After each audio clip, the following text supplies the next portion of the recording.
Llegamos al final de 2024 y la guerra entre Rusia y Ucrania todavía está lejos de llegar a una paz que por ahora ambos países rechazan. Rusia avanza frente a una Ucrania que resiste. Putin contra Zelensky. Dos formas de entender la guerra que hoy analizo con una de esas personas que lleva siguiendo el conflicto desde el primer minuto. Es Martín Tuitero. Pero ¿de verdad Rusia avanza? ¿Qué ha hecho bien y qué ha hecho mal cada bando en esta guerra?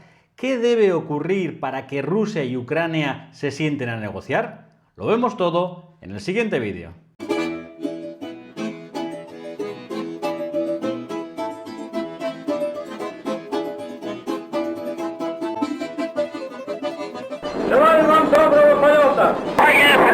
Bienvenidos a Crónicas de la Estepa Rusa, a este especial Navidad, y qué mejor que celebrar esta fecha tan entrañable con uno de nuestros tuiteros más entrañables.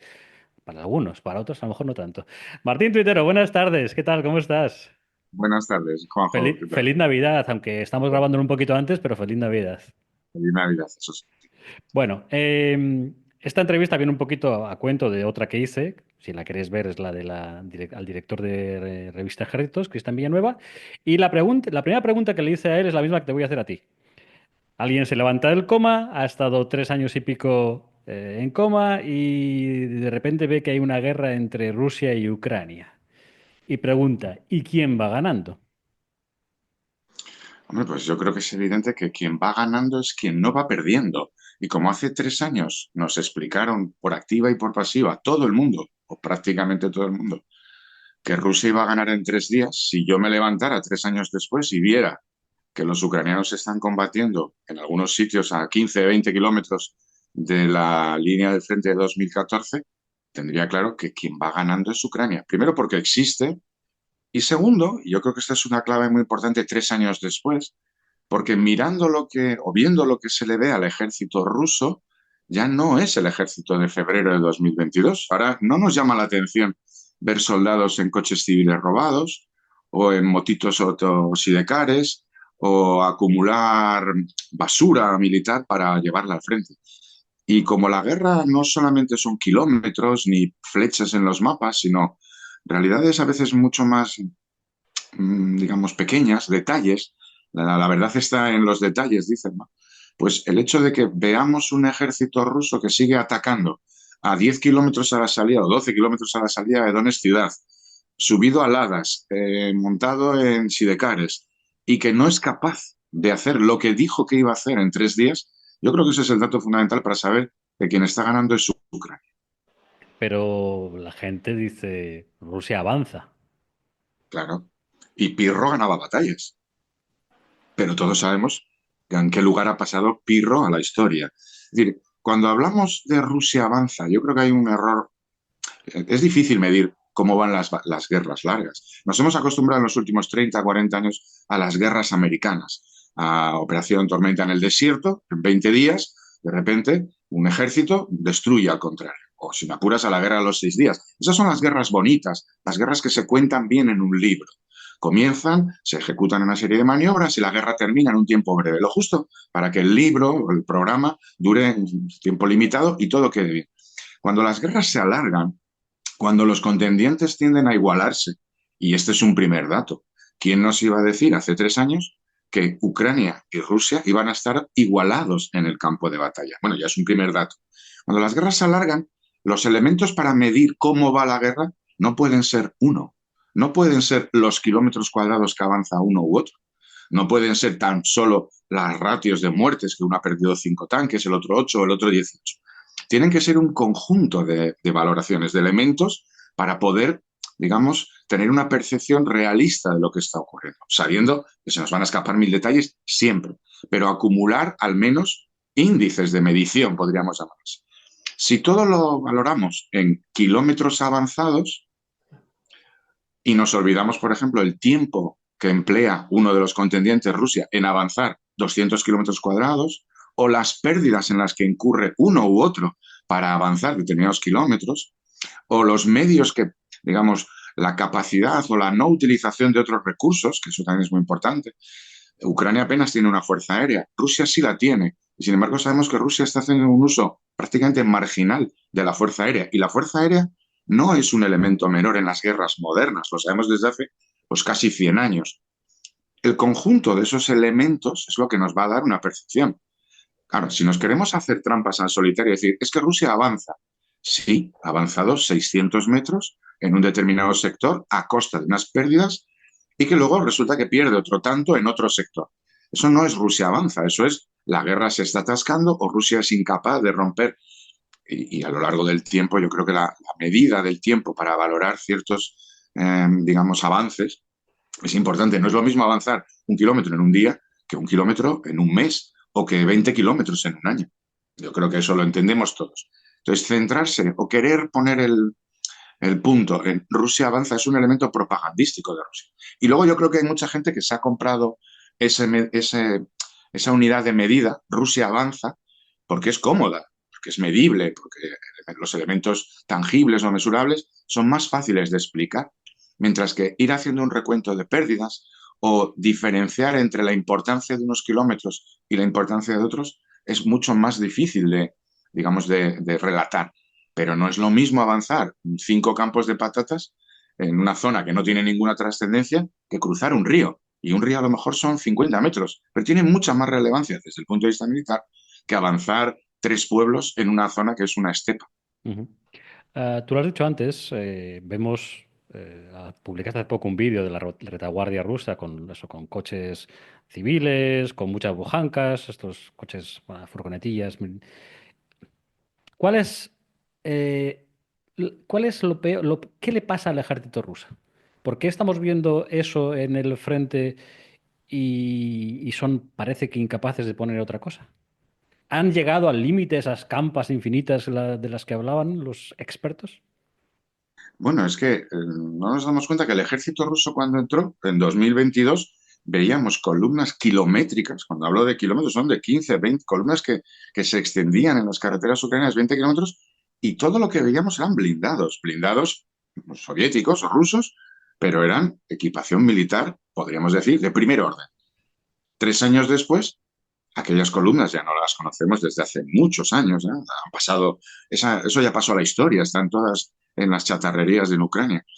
Y la capacidad industrial que se nos dijo, porque yo sí recuerdo cuando hace 2 años o 2 años y medio, después de aquel, digamos, el shock inicial que sufrieron algunos en cuanto que Rusia no fue capaz de avanzar más de 80 kilómetros desde la frontera o incluso tuvo que retirarse, hubo un relato que además estaba auspiciado claramente, bueno, no ha conseguido destruir el objetivo principal, la invasión, pero la guerra de desgaste le va a favorecer a Rusia porque tiene una capacidad industrial muy superior a Ucrania y además incluso algunos decían que a Occidente.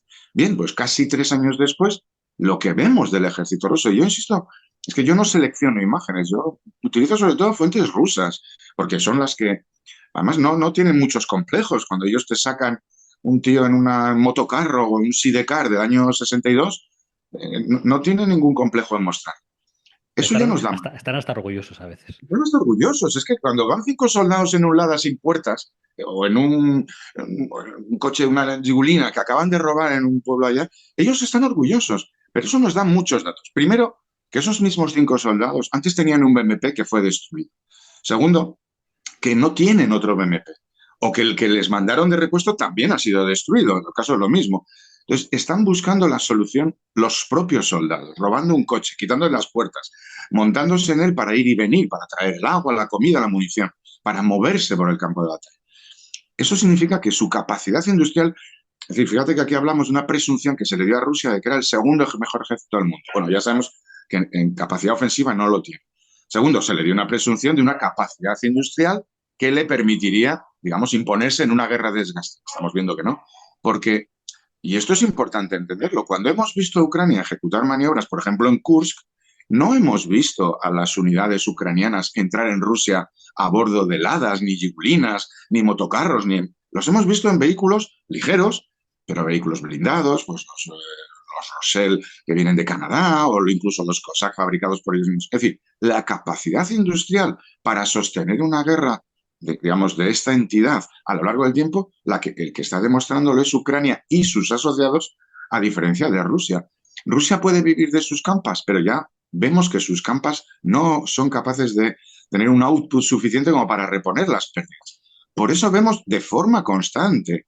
Es que además no es algo que ha ocurrido antes de ayer, que hemos visto la primer helada con soldados. Llevamos hace un año, en toda la retaguardia rusa, más de un año, yo diría. Primero es más esporádicamente y luego ya es de forma constante, sostenida con vehículos comerciales o robados o vehículos además que tienen 60 años o más. Y es lo que es la savia que sostiene la logística rusa, que no es un tema menor. Entonces, ¿eso puede continuar un cierto tiempo? Sí, hombre, y los ejércitos se pueden sostener incluso con caballos y carros, pero es evidente que va a restar eficacia, es evidente que nos está dando datos a largo plazo. Y yo creo que el dato fundamental es que la capacidad industrial que se suponía Rusia no existe. Aquellos famosos 1.500 tanques al año. Hombre, yo hago una reflexión sencilla. Si Rusia produjera lo que nos dijeron que producía 1.500 tanques al año, en 3 años habría producido 4.500 tanques. Tendría más tanques ahora Rusia que los que tenía al comienzo de la invasión. Y todos vemos que eso no es cierto, porque las imágenes rusas son manifiestas en este sentido. Voy a hacer un poco de abogado del diablo. Algo bueno habrá hecho Rusia. Bueno, A ver, depende de lo que... en el campo militar, vamos a estar en el Sí, campo militar, no vamos a hablar del campo por político. eso. A ver, depende de lo que entendamos por bueno. Si, a ver, hay un elemento que se puede valorar como positivo, que es la capacidad de persistencia, ¿no? De insistir sin dudar en determinadas actitudes. Voy a poner un ejemplo. En el verano de 2023, Ucrania inició una ofensiva en junio y la mantuvo pues, junio, julio, agosto, septiembre. A finales de septiembre, octubre, digamos, fruto del ataque ruso en Avdiivka, la ofensiva de verano se paralizó, digamos, o terminó, se dio por terminada. Duró 4 meses. No consiguió unos grandes resultados, digamos, desde el punto de vista territorial, no consiguió los logros territoriales que buscaba. Si lo comparamos con los rusos, en Avdiivka, en octubre del 23, comenzaron una ofensiva en la que siguen embarcados. Han pasado 14 meses. Sus resultados territoriales tampoco son precisamente para echar cohetes fuera. Es decir, haber avanzado durante 14 meses 30 kilómetros en un sector que mide 32, 34 kilómetros por 25, 28 a lo largo de 14 meses y con las pérdidas que han incurrido, no me parece que sea un logro militar, pero persisten en ese objetivo. Digamos, esa insistencia o esa no querer parar nunca en el ataque, ¿eso es un elemento positivo? Bueno, se puede entender como positivo o se puede entender en el elemento negativo, es no querer valorar como fracaso, no, digamos, no asumir los fracasos, insistir en los errores. Bien, yo hace ya tiempo que pensé que no debe rectificarse a alguien que se equivoca.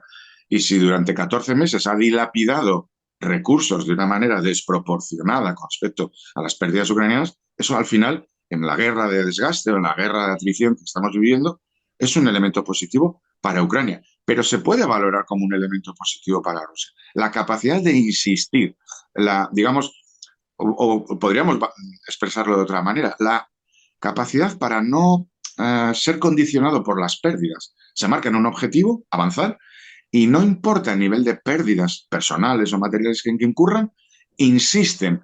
Bueno, les podría salir bien en algún momento, pero yo creo que eso no es un elemento positivo. Y no creo que es un elemento positivo porque ningún ejército del mundo es capaz de adoptar esa estrategia. Digamos, todos los ejércitos del mundo, todas las sociedades del mundo, digamos, han llegado a la conclusión de que no todos los objetivos son merecedores de un número infinito de pérdidas para ser, digamos, para ser logrados.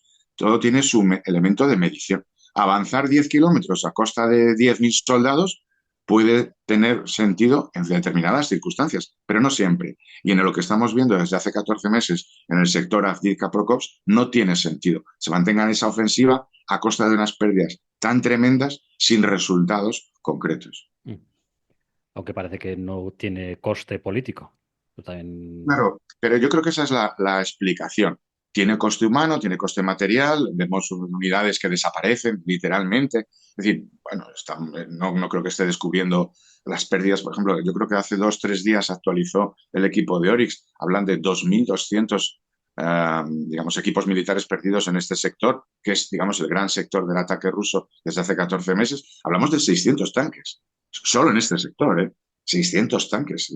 Probablemente ningún ejército europeo tiene 600 tanques. Y estamos hablando que los ha perdido Rusia desde octubre de 2023, ahora a diciembre de 24, en un sector que, insisto, mide 30 kilómetros, que es casi la distancia que hay de Valladolid a Tordesillas, lo digo por situarnos, un poco más que entre Gijón y Oviedo. Pues en Ujú. un sector de 30 kilómetros perder 600 tanques, 1.200 blindados, prácticamente se podría ir de Gijón a Oviedo saltando de carcasa Cual en ardilla. blindado. Es decir, si lo pensamos, es algo brutal. Deja corto la batalla de Kursk, por entendernos. La batalla de Kursk se dio en escenarios más grandes que lo Ujú. que estamos viendo. Entonces, bueno, yo no sé hasta qué punto, pero claro, ¿cuál es la explicación? No hay un elemento de crítica política a ese fracaso militar.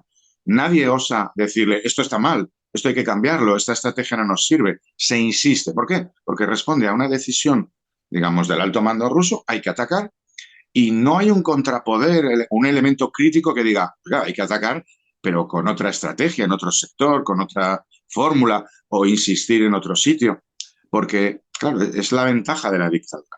Es decir, en Ucrania cuando se hacen cosas, surgen voces críticas, y es que es normal, todos podemos tener una opinión. Yo lo haría así, mejor en este otro lado, este general tiene esta otra opinión, pero en Rusia no existe esa alternativa.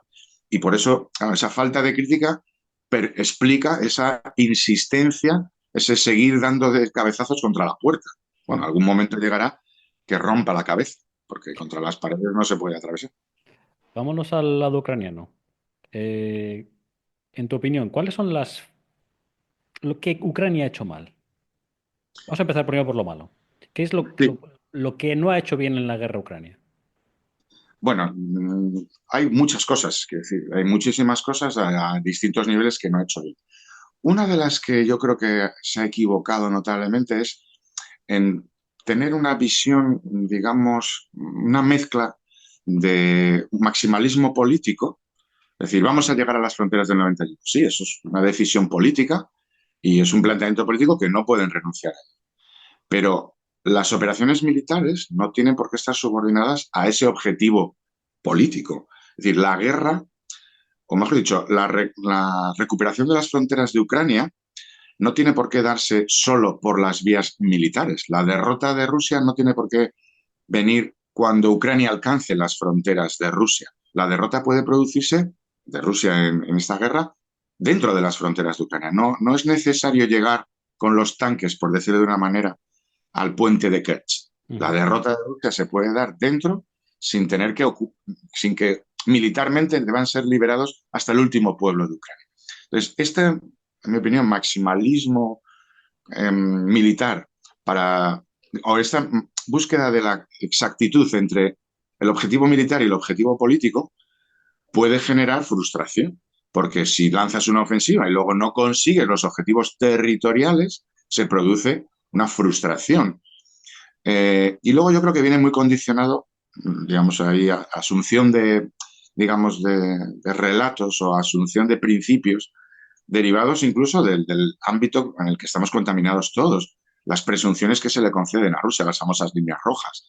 Es decir, el hecho de que no se haya intentado ninguna operación militar en la frontera de Rusia hasta agosto del 2024, casi 2 años y medio después, cuando era posible ejecutar ese tipo de operaciones, no, a lo mejor no de esa entidad, pero sí haberlo probado, demuestra una cierta prudencia de los líderes. Pero prudencia, Martín, prudencia por parte del gobierno de Zelensky o Claro, prudencia impuesta desde los aliados. claro.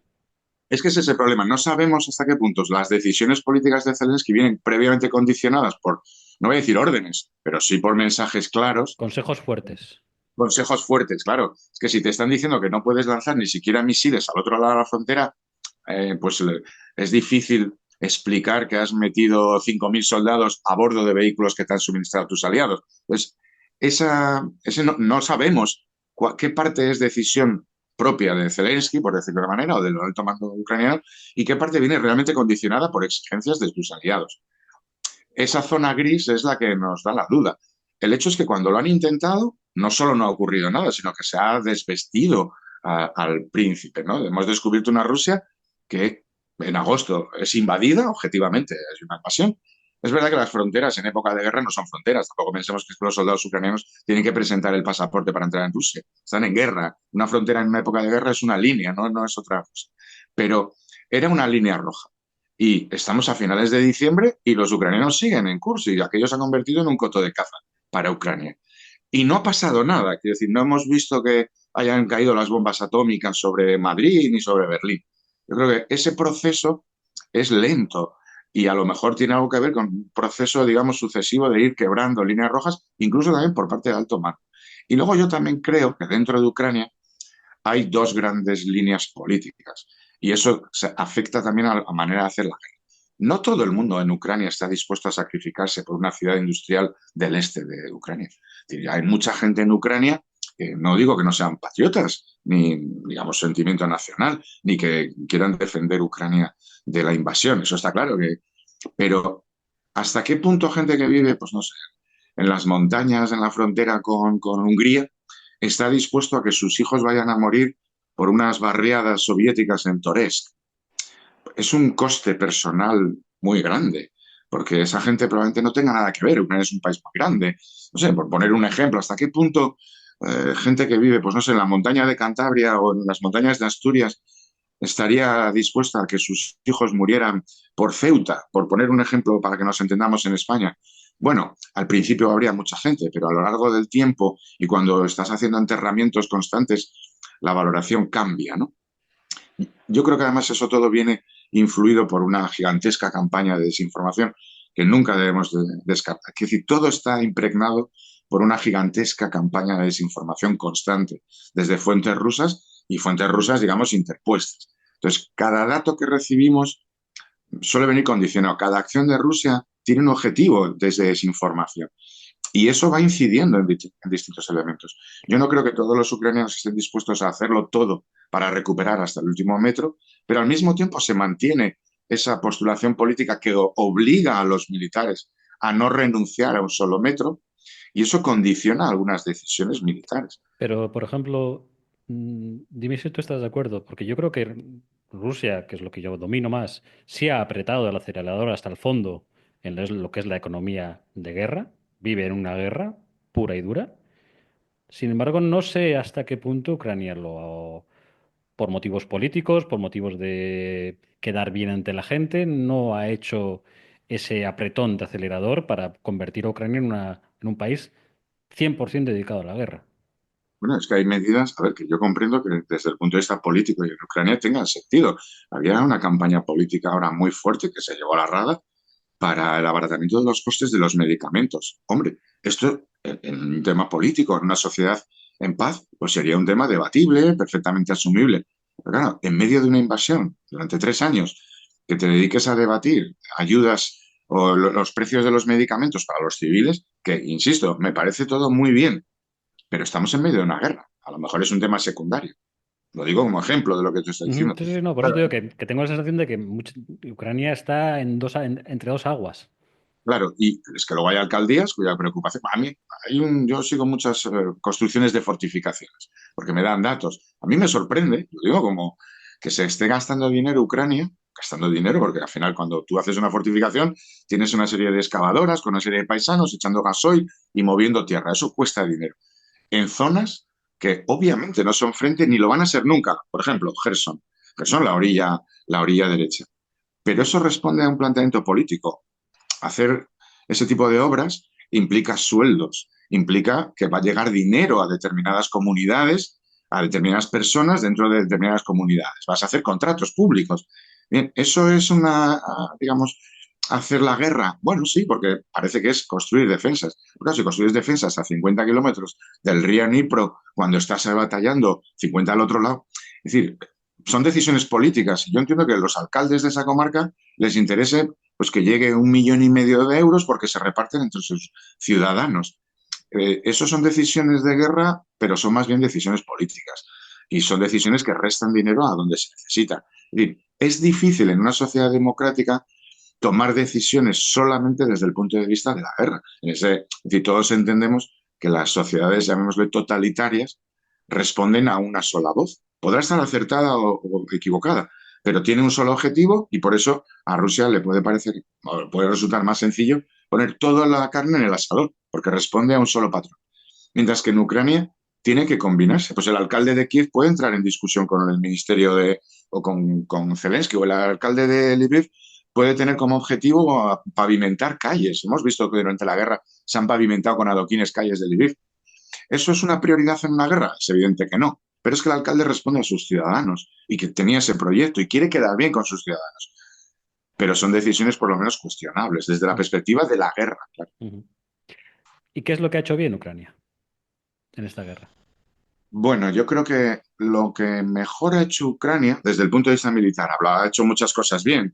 Por ejemplo, una cosa que no le valoramos suficientemente es mantener vivo durante 3 años el recuerdo, digamos, la presencia mediática de una guerra.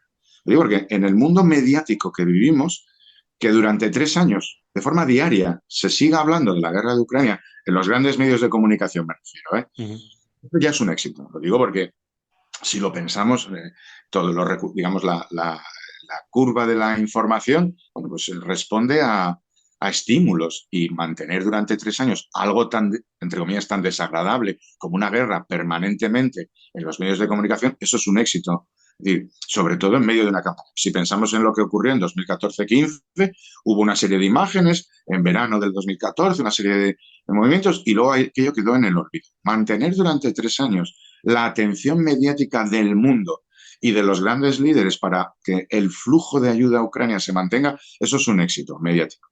Desde el punto de vista militar, y yo creo que esa es la clave de los errores o de muchas de esas discusiones que tenemos, el éxito de Ucrania ha sido entender que esta no iba a ser una guerra de flechonas, de maniobras, digamos, de grandes movimientos que luego se pudieran contar fácilmente en un libro. Es una guerra de relativamente pequeñas unidades que combaten de manera muy intensa y a lo largo de muchos frentes, muchas pequeñas unidades que combaten. Desde los primeros días, yo lo recuerdo perfectamente, cuando a finales de febrero, primeros de marzo, pequeñas unidades ucranianas ejecutaban contraataques en el flanco ruso al norte de Kiev. Lo pongo como ejemplo porque era primeros de marzo, finales de febrero. Ese mismo comportamiento de pequeñas unidades de infantería con 2, 3 tanques, 8 o 6 blindados, ejecutaban ataques muy dolorosos para Rusia. Y es lo mismo que está ocurriendo ahora. Cuando todo el mundo hablaba de grandes columnas, movimientos de multibrigadas, yo lo que veía entonces y lo que sigo viendo ahora son pequeñas unidades. Eso es un mérito de Ucrania, es un demérito de Rusia, hay que decirlo, porque Rusia tiene una fuerza aérea que debería haberle garantizado un movimiento más amplio de sus tropas, ¿no? Por el modelo americano, por decirlo. Rusia ha sido incapaz. Luego tiene que haber algo que explique esa incapacidad de Rusia. Y yo creo que había un inflar en la visión que teníamos del ejército de Rusia, y yo creo que ha habido una rectificación importante, pero no la suficiente. Yo creo que Rusia ha demostrado que es incapaz de maniobrar. Y algo que se le presumía. Pues se le presumía porque se le daba la condición de segundo gran ejército del mundo. Pero es que maniobrar no es tan sencillo en el campo de maniobra, digamos, en el campo de guerra actual. Yo creo que todos somos conscientes. Y hay una frase que explicó Zaluzny en uno de sus además yo creo que hace ya más de un año. Nosotros vemos todo lo que hacen ellos y ellos ven todo lo que hacemos nosotros. Claro, esta es la condición que no había ocurrido en el resto de guerras. Que los dos contendientes puedan verse y, por lo tanto, destruirse. Luego, claro, eso obliga a que sean unidades pequeñas, por lo tanto, más difíciles de ver, de detectar y de destruir, las que tengan que hacer todo el juego. Eso Ucrania lo lleva haciendo desde el primer día, porque desde el primer día sabía que le veían. La gran mérito de Ucrania es que ahora es capaz de ver a Rusia igual que Rusia a ellos. Eso ya es un término importante. La capacidad de ver por detrás del frente. Eso ya iguala. Y ahora hace falta que dé un mayor paso para que no solamente sea capaz de ver y destruir, sino de ser capaz de que no le vean. Y yo creo que que sería el elemento, digamos, de ruptura en esta situación que podemos considerar un poco en términos de estancamiento, de igualdad entre las dos partes, que no le vean para poder ejecutar movimientos. Un primer paso lo hemos visto en Kursk. Yo creo que la relevancia de la operación de Kursk no la estamos valorando del todo. El hecho de que Ucrania pudiera acumular recursos en la frontera, fronteras que están absolutamente vigiladas, dronizadas, por decirlo de una manera, Ujú. y en unos días, pero con una planificación importante, fuera capaz de entrar en la frontera de Rusia, que está fortificada también, y entrar dentro de Rusia 30, 40 kilómetros en 2, 3, 4 días, demuestra que Ucrania, al menos puntualmente, sí es capaz de no ser vista, por decirlo de una manera, y por lo tanto de ejecutar lo que todos entendemos como la guerra de maniobras o la guerra bonita. No, no es es avanzar 1 kilómetro por semana y media Ujú. a costa de acumular pérdidas, sino de repente producir una entrada, una ruptura y una explotación, que son, digamos, los conceptos clásicos de la guerra bonita. Eso lo ha hecho Ucrania y lo ha hecho solo Ucrania. Rusia no ha sido capaz. Rusia empuja las frentes, empuja, digamos, como una máquina barredora. No hace desaparecer la sociedad, simplemente la empuja y a un ritmo muy lento y con unas pérdidas enormes, porque le ven llegar. La diferencia es que hay que buscar el que no te vea y si no te ven no te pueden destruir. Y a lo largo de estos 3 años, el único que ha sido capaz de hacer esa operación de no ser visto para poder atacar ha sido Ucrania en Kursk. ¿Hasta qué punto se puede repetir ese modelo en otro sector del frente? Esa es la gran duda. ¿Cómo va a reaccionar Rusia a esa experiencia y cómo puede mejorar Ucrania su propia experiencia en ocultación para ataque? Esa es la gran duda. ¿Qué? Está repitiendo continuamente Kursk, Kursk, Kursk. Una de las preguntas que tuvo mucho revuelo fue eh, ¿para qué ha servido Kursk? Que tú sabes que hay la teoría de que ha servido para retraer fuerzas rusas del frente y otros que dicen que lo que ha servido es para quitar fuerzas ucranianas de la defensa. ¿Para qué ha Bueno, servido Kursk? no, a ver, y las dos cosas son ciertas. A ver, yo creo que por matemáticas, es decir, matemáticamente los dos hechos son ciertos. Desde el Vale, momento en que te cambio la pregunta. ¿Ha sido Kursk una operación útil para el ejército ucraniano? yo creo que la más útil de toda la guerra. Fíjate lo que es mi opinión, ¿eh? No tengo todavía todos los datos porque no los tenemos. Pero de todas las operaciones que se han ejecutado por parte de Ucrania en esta guerra, la más útil no es Izium, no es, que decir, son operaciones de carácter defensivo-ofensivo, de carácter táctico, pero esta tiene otros elementos diferentes. Primero, ha desnudado al contrario. Ha desnudado, me refiero, las grandes líneas rojas. Ha entrado en Rusia, lo digo porque parece un hecho anecdótico, pero Rusia no había sido invadido desde 1941 por un ejército extranjero. Esto es un hecho histórico. Es un hecho histórico porque además hemos descubierto que después de esa invasión no ha ocurrido nada. La famosa doctrina nuclear, el despliegue, todo eso ha quedado en la nada. Y no es que, bueno, no sabemos lo que va a ocurrir mañana. A ver, que en curso entró el 6 de agosto. Hoy es día, estamos a finales de diciembre. Rusia, si tuviera que haber tomado alguna medida o contramedida, digamos, ya no solo contra Ucrania, sino contra cualquiera, como potencia que se precie, debería haber hecho algo ya y no lo va a hacer, De porque hecho, no hoy tiene. te hago un inciso. Hoy ha hablado Putin en su famoso halo presidente kremliniano y ha dicho que ya los echarán. Pero no ha Sí, puesto, no, no, no, pero no ha no. puesto fecha, no ha puesto, porque ya lleva varias veces poniendo Ah, fechas y claro, no, no, y yo no tengo dudas de que los ucranianos no se van a quedar. Es decir, Ucrania no tiene ningún interés en anexionarse ni Kursk, ni ninguna, ni Rostov. ¿No? Es decir, eso ya lo sabemos, pero claro, el tema no es si se los van a echar o se van a ir. El tema es, oiga, llevan 4 meses y medio unos señores ucranianos que nos contaron primero que iban a entrar en una incursión, que luego los iban a echar en una semana y luego que aquello era un fracaso de Ucrania, y lo que vemos todos los días son una molienda de blindados y de soldados rusos para avanzar medio pueblo, para avanzar 2 campos de patatas, allí en su tierra madre.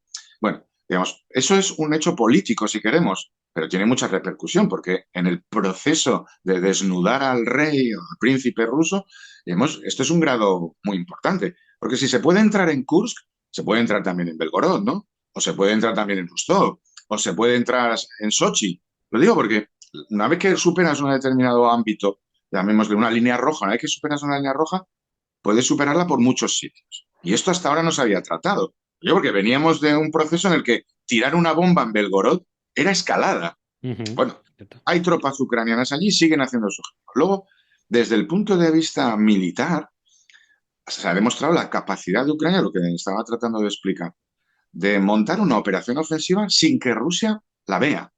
Y esto es algo novedoso en esta guerra. Lo digo porque lo que habíamos visto como grandes operaciones ucranianas hasta la fecha, la que se pone como gran modelo, la operación en el norte, ¿no? La liberación de Kharkiv, Izium, Kupiansk, todos estamos de acuerdo en que fue una operación previsible. Yo me acuerdo de en abril del 2022 ya estaba hablando de Kupiansk, que se produjo en septiembre del 22, pero su entidad militar era muy pequeña. Quiero decir, es más fácil disimular 2 o 3 columnas de camionetas y 10 tanques y 20 blindados que disimular una entrada como la que se ha hecho en Kursk. Y sobre todo porque a lo largo de estos 3 años Rusia también se ha dotado de ciertos sistemas importantes, digamos, de sensorización del campo de batalla. Todo el mundo se vigila más, por decirlo así. Ujú. Entonces, Ucrania, desde el punto de vista militar, sí que ha demostrado que puede realizar operaciones que Rusia no ve y que las puede ejecutar con bastante profundidad. Lo digo porque en esta guerra, que haya habido tropas ucranianas que han avanzado en 4 días 40 kilómetros, es una revolución. Es que no se había producido desde los primeros días de la invasión. Es decir, estamos tan acostumbrados a que un avance se pinte en un mapa un campo de patatas que mide 600 metros y ya nos parezca una tremenda ofensiva, que parece que cuando los ucranianos han entrado 35 o 40 kilómetros en 4 días, eso es un hecho casi histórico en esta guerra. Ujú. Eso lo ha demostrado Ucrania, no lo ha demostrado Rusia. Y luego, como siempre, en las guerras hay que demostrar, digamos, es una disputa en las guerras de atrición o de desgaste. Es un hecho matemático. Si tú consigues, digamos, causar más bajas al enemigo que las que tú tienes, eso ya es un éxito. Y desde el punto de vista de la guerra de desgaste, Kursk es un éxito para Ucrania, porque no solamente ha desplazado unidades rusas al norte o sea, las ha sacado de Ucrania a Kursk, eso ya no lo discute nadie. Había gente que lo discutía en agosto, había gente que tenía sus teorías. En diciembre ya no lo discute nadie. Las unidades rusas que se están empleando en Kursk son las mejor equipadas del ejército ruso, porque de hecho las han equipado para esta operación y no están demostrando mayor efectividad que las que se están utilizando en otros sectores. Y están mejor equipadas y están sufriendo muchísimas más pérdidas que otras unidades. Bueno, al punto que los coreanos del norte también los han llevado. Luego, sí está siendo un drenaje de fuerzas rusas. Por ejemplo, hoy, mejor dicho, ayer, Rusia ejecutó 36 operaciones aéreas, ataques aéreos. Eh, de los 36, 25, 24, 25 eran en Kursk y lanzó 36 bombas FAB, de estas, las Ujú. bombas planeadoras. Bueno, 31 de las 35 se lanzaron sobre Kursk. Luego, fíjate, es un dato muy concreto de un tipo de guerra muy concreta, la guerra aérea. Prácticamente la totalidad de la guerra aérea que está ejecutando Rusia la está ejecutando sobre suelo ruso. Esas FAB que caen en Kursk no están cayendo en Pokrovsk. ujú. Luego, creo que a estas alturas nadie puede negar que Kursk se ha convertido en un punto de drenaje de recursos rusos. Y al mismo tiempo, como Ucrania ahora está en la defensiva, y además está a la defensiva en un arco relativamente pequeño, es cómodo para Ucrania porque puede operar desde su territorio, puede operar a través de drones, a través de sistemas, digamos, de largo alcance, y tiene muy pocas tropas en el terreno en Rusia, luego va a tener menos bajas y puede causar muchas bajas. Es decir, puede ver lo que hace Rusia y sin embargo a él no le van a ver porque apenas tiene recursos.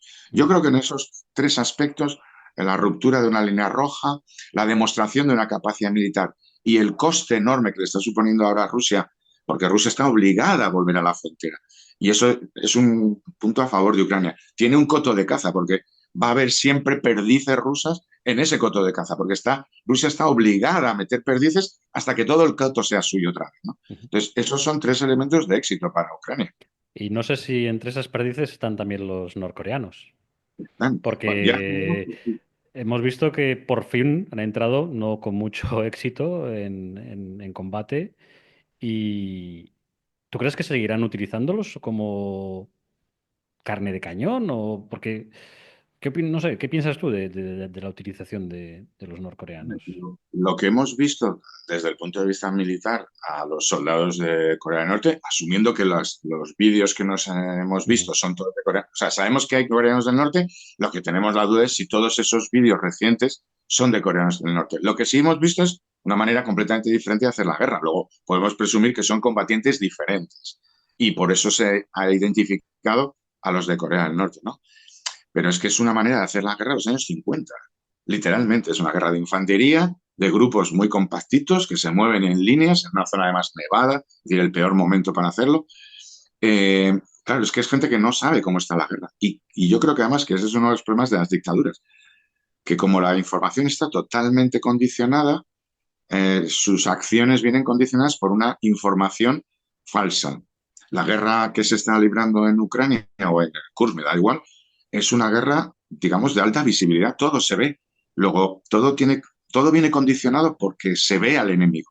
Porque si te ven, te matan, por decirlo de una manera. Entonces, todo viene condicionado para que no te vean. Y sin embargo, ellos se comportan como si estuvieran en un campo de batalla clásico, en el que, como no hay nadie enfrente y no nos damos cuenta de la tridimensionalidad enorme y del alcance de las visuales, digamos, de los elementos de observación que tienen los dos contendientes. Entonces ellos se han comportado como en la guerra de Corea, por decirlo, que hemos visto columnas de infantería desplegándose y avanzando como si aquello fuera Corea en 1952. Lo cual demuestra eso, que hay una falta de información en la parte de atrás y luego un desprecio ruso, porque los rusos sí lo saben, ellos se comportan de otra manera diferente. Tampoco se han molestado en pasar esa información a su presunto aliado. Yo creo que es un intercambio de recursos entre los dos grandes líderes. Uno obtiene soldados que le sirven para mantener una ofensiva, incluso para mantener la ofensiva mediática, porque el hecho de que haya ataques de coreanos del norte hace que hablemos de ataques rusos, inevitablemente. A Putin le da igual que mueran 500 rusos o 5.000 norcoreanos o 5.000 rusos. A lo que le importa es que se siga hablando de Rusia ataca. Hay ataques, que luego todos están muertos, pero hemos conseguido durante un día, una semana, un mes más, mantener la atención sobre nuestros ataques. Y yo creo que esa es la clave en la que hay que interpretarlo todo. Le da igual los muertos, le da igual la táctica. O sea, Al final, no crees que los ucranianos tengan un papel o puedan ser clave en algo. no, yo creo que no van a cambiar. A ver, como todo, si los rusos cuentan con 10.000 soldados más, tiene un efecto, pero no es decisivo. De la misma manera que la Legión extranjera, los voluntarios occidentales que acudieron a Ucrania, tuvieron un papel militar y no discuto que en algún punto pudiera ser relevante, pero no va a cambiar la guerra. 10.000 soldados o 5, que nunca van a desplegar los 10.000 juntos, porque pensamos en 10.000 como si aquello fuera el ejército de Enrique V, en Anakin Cooper. No va a ser, no despliegan juntos. Al final lo que vamos a ver son 300 coreanos hoy, o 200 mañana, una operación por aquí, y las rotaciones sucesivas. Son, digamos, carne de cañón. Entonces, algo de alivio le van a dar a Rusia, demuestran la necesidad de esa gente, pero no son un elemento decisivo. Tendrían que ser números mucho más importantes. Bueno, y para ir terminando, el factor Trump. Llega Trump, hay un cambio de gobierno, se va Biden, llega Trump, que dijo que en 24 horas iba a arreglarlo. Hace poco dijo que ya en el primer año de su mandato lo iba a arreglar. Ya de 24 horas hemos pasado a un año. Eh, ¿Tú qué? ¿Eres de los que el efecto Trump va a ser como el efecto Axe? ¿Se va a notar? A ver, es que yo creo que es un personaje tan sumamente imprevisible a todos los niveles, es un personaje tan ajeno a la política tradicional que es difícil. Yo además es que soy un poco de las especulaciones, porque Trump puede ocurrir que cumpla y de repente abandone Ucrania, o al contrario, que de repente se hinche a mandar misiles a Ucrania. Es que no sabemos por dónde va a venir. Entonces, especular con lo que pueda hacer me resulta casi como un ejercicio, se puede hacer como ejercicio abstracto, ¿no? Es evidente que va a depender un poco de lo que vea él. Yo creo que Trump, dentro de lo que cabe, de esa imprevisibilidad o de ese carácter un poco tempestuoso que yo creo que él tiene, él es un hombre de negocios. Y los hombres de negocios, esto es mi interpretación, yo no conozco nada de la política americana, pero mi impresión es que este tipo de hombres de negocios apuestan a ganador. Les gustan las apuestas de las que pueden obtener réditos. Y a fecha de hoy, Rusia no es ganadora. Yo lo digo porque sé que esto suena un poco raro, ¿no? Dice, no, pero Rusia está ahí y le va muy bien todo. Bueno, yo creo que no le va nada bien. La economía no le va nada bien, el proceso inflacionario no le va nada bien, el coste que tiene que asumir para reclutar gente es una demostración de que no le va nada bien, su capacidad industrial no es la que, ni de lejos, la que se debería. Y él al mismo tiempo creo que sí puede obtener un beneficio de todo esto. Y el debilitamiento de Rusia es un gran negocio para Estados Unidos. Es un gran negocio. Y la reconstrucción de Ucrania también. Entonces, apostar por Ucrania yo creo que es más rentable que apostar por Rusia Mm. a largo plazo. Y al final, yo creo que estas decisiones, a ver, que mañana puede tomar la decisión contraria, no tengo ningún criterio, pero me da la sensación de que sus decisiones deben valorarse más como una obtención de réditos a futuro que como decisiones puramente políticas o ideológicas o militares incluso. Entonces, yo creo que él va a buscar ese tipo de réditos o lo va a intentar entender desde su perspectiva. Y yo creo que en esa perspectiva, aunque su discurso ideológico para un determinado sector del Partido Republicano, el MAGA, ¿no? El bloque central, Lo cierto es que él no representa al MAGA, digamos, enloquecido. Él al final tiene que mantener ciertos equilibrios dentro de su partido y dentro de la sociedad americana. Y yo creo que la sociedad americana sí tiene clara que lo que se ha logrado en estos 3 años es desactivar a un gran enemigo. Hoy mismo, cuando decía Putin en el aló presidente del día, bueno, vamos a hacer una especie de competición de misiles, yo Ujú. lanzo los Oreshin y tal, a ver qué tienen los americanos. Ese tipo de frases de Putin, que pueden quedar muy bien para su televisión, es rivalizar con el tío Sam. Y el tío Sam al final va a ser Trump. Y a Trump al final le puede decir, venga, pues vamos a competir y dejarlo. Es decir, es peligroso rivalizar con alguien Sí, no, como eso, Trump. eso es lo que muchas veces yo, el ego de Trump, Claro, esas cosas de Putin, el ego de Putin y el ego de Trump, pues a ver claro. cómo... Esta teoría rusa de nosotros estamos ganando a Estados Unidos, a la OTAN y tal, bueno, a lo mejor te llevas una sorpresa con este hombre, porque si te pones a competir con él, a lo mejor le sale un poco el ego y dice, pues ahora te vas a enterar. A lo mejor si no me hubieras tocado la vaina tanto, pues bueno, pues me desintereso de este tema, pero claro, si me estás pinchando todos los días, pues a lo mejor, y yo creo que es por donde va. Y luego por el interés. Yo creo que Estados Unidos y Occidente tienen una oportunidad en la reconstrucción de Ucrania, en la reconstrucción y como integración dentro del mundo occidental. Y cuanto peor esté Rusia, mejor para Estados Unidos, por decirlo de una manera. Por oportunidades de negocio y porque desaparece un rival geoestratégico, eso está Ujú. claro. Y por el lado ucraniano, una pregunta que también le hice a Cristian, ¿Zelensky está amortizado? Bueno, yo creo que él está cansado. Es decir, hay que entender que lleva 3 años que son probablemente los 3 años más intensos en la vida de Ucrania en muchas décadas, ¿no? Yo creo que él ha jugado un papel y juega un papel y va a terminar. Yo creo que va a ser el presidente del fin de la guerra también, que él va a cumplir el ciclo, pero su papel político está amortizado en el sentido de que no hay ningún líder que supere una guerra tan intensa y tan, digamos, tan vital para un país que pueda proponer. Si yo no veo a Zelensky mañana debatiendo sobre los incrementos no sé, sobre política educativa, las bibliotecas que necesitan los colegios. Es decir, su papel como gran líder ucraniano está vinculado a un hecho existencial.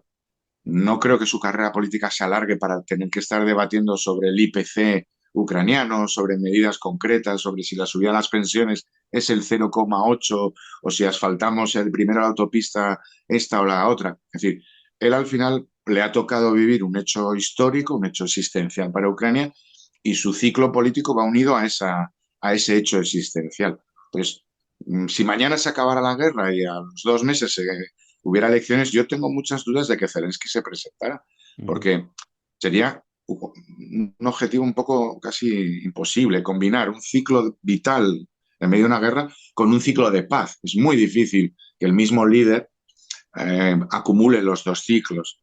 Casi por una necesidad de renovación del propio país, se buscaría otra figura. Pero no me refiero a amortizado en el sentido de que su discurso está acabado, su discurso articulado a la postura de Ucrania. Yo creo que en ese sentido pocos líderes han sido capaces, digamos, en la historia moderna, de identificarse su discurso y su actitud personal con la necesidad de su país. Yo creo que ha sido el mejor embajador que podía haber tenido Ucrania. Ujú. Y la última, Martín, no te molesto más.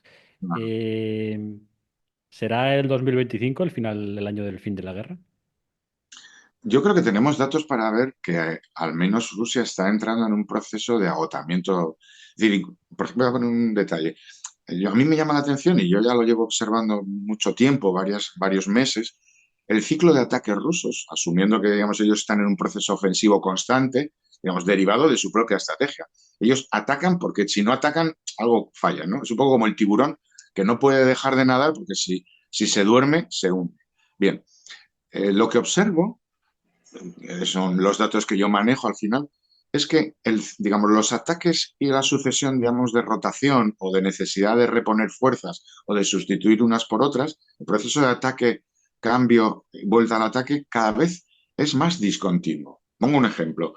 Bueno, pues, al principio de la ofensiva de Avdiivka, estuvimos casi 2 meses en los que todos los días, es que era una cosa brutal, eran ataques constantes, además con unidades grandes, formaciones enormes. Ahora lo que vemos son pequeños ataques de infantería, a lo sumo, ya casi llama la atención, en el sector de Kurajove, que es un sector muy activo, o en el sector Prokopsk, que es muy activo, en teoría, la sucesión de ataques ya son cada varios días. De repente ponen una bandera, 8 soldados han tomado una aldea o 5 casas y pasan 3 días, 4 o una semana hasta que vuelve a haber algo en ese sector. Es decir, hay un ciclo cada vez más lento en los ataques rusos y cada vez con menos medios. Lo digo porque el sector Kurajove, para entendernos, son casi 50 kilómetros de línea de contacto. En 50 kilómetros de línea de contacto en los últimos 10 días, y es un sector principal para Rusia, ha habido 3 ataques con elementos blindados y en total no suman 15 blindados Mm. a lo largo de 50 kilómetros en 10 días. ¿Eso significa que no hay ataques? No, hay ataques, pero son de otro tipo. 20 soldados lanzan un mortero, una patrulla, otra patrulla a pie, 3 BMPs desembarcan a 20 tíos, hay otros combates, pero no es las columnas aquellas que estábamos viendo desde Marinka a Kurajove, que eran cada 2 días 20 blindados reventados. Eso es un ciclo, porque claro, tú no puedes sostener ese ritmo de destrucción infinitamente. Yo creo que ahí sí se entra en un ciclo de que no significa que Rusia no tenga tanques ni blindados. ¿Saben? Rusia siempre va a tener tanques y siempre va a tener blindados. Pero el ciclo, yo lo observo en los ritmos cambiado. Eso tiene que ver con la incapacidad industrial, con lo que estábamos hablando antes, gente en Lada, gente en motocarros, los famosos carritos de golf chinos, que ya casi son exóticos, cada vez vamos a una degradación. Gente andando entre la nieve o entre el barro. Eso no es habitual. Y yo creo que eso nos da pistas del proceso en el que estamos, de agotamiento de Rusia. Pero claro, siempre puedes atacar con 100 soldados, como los coreanos, ¿no? Tirándose en un prado, consigues una cierta repercusión mediática, que yo creo es lo que se busca realmente. No son tanto objetivos militares, sino objetivos publicitarios. Rusia ataca, Rusia avanza. Mira, aquí tenemos un ataque. Ya, pero han muerto 60 soldados tuyos, pues menudo éxito. Pero ha conseguido un titular. Y al final ellos se mueven por lo... Esos titulares producen reacciones en el otro lado, en la reacción. Esa es la famosa estrategia, digamos, desinformativa. Estos rusos nunca se cansan, estos rusos siempre tienen recursos, estos rusos siempre atacan. Hay que parar la guerra. Que es al final el objetivo de todo esto. No son objetivos estrictamente militares, son objetivos casi de guerra psicológica. Mm. Generar en el otro lado, en el otro bando, la percepción de que Rusia tiene recursos infinitos. Y si tú les compras ese discurso, ya han tenido éxito, cuando todos sabemos que sus recursos no son infinitos, por mucho que los dilapiden. Y lo estamos viendo en muchos aspectos.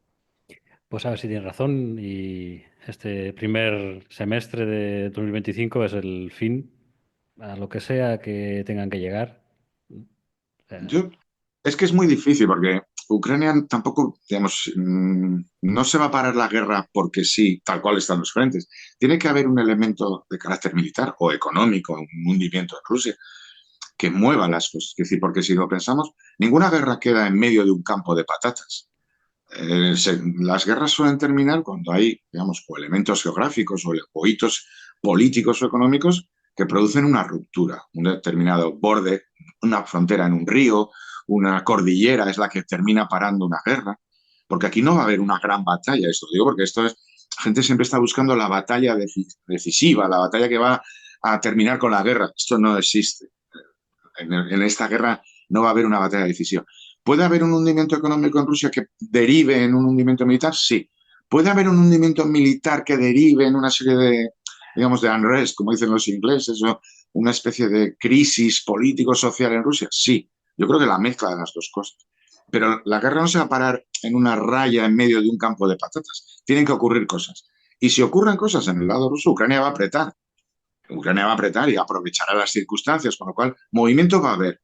Y luego creo que también debemos entender que aunque se alcanzase algún tipo de acuerdo el 1 de junio de 2025, y va a seguir habiendo combates. ujú. Ninguno de los dos va a jugar. Es decir, ya sabemos, porque lo hemos visto desde 2014, que por mucho que firmen un papel, va a seguir habiendo combates que a lo mejor no son formalmente combates, pero no van a ser tampoco un tío se le escapó un disparo. Ya. Va a seguir habiendo movimientos importantes. Luego, no es una guerra que se acabe porque firmen un alto el fuego provisional. Es decir, veríamos muchos combates. Va a ser una guerra alarmada y muy intensa. Probablemente está más intensa de la que estemos viendo ahora, Ujú. porque estarían jugando con los tiempos de la paz. Es decir, es mucho más complicado.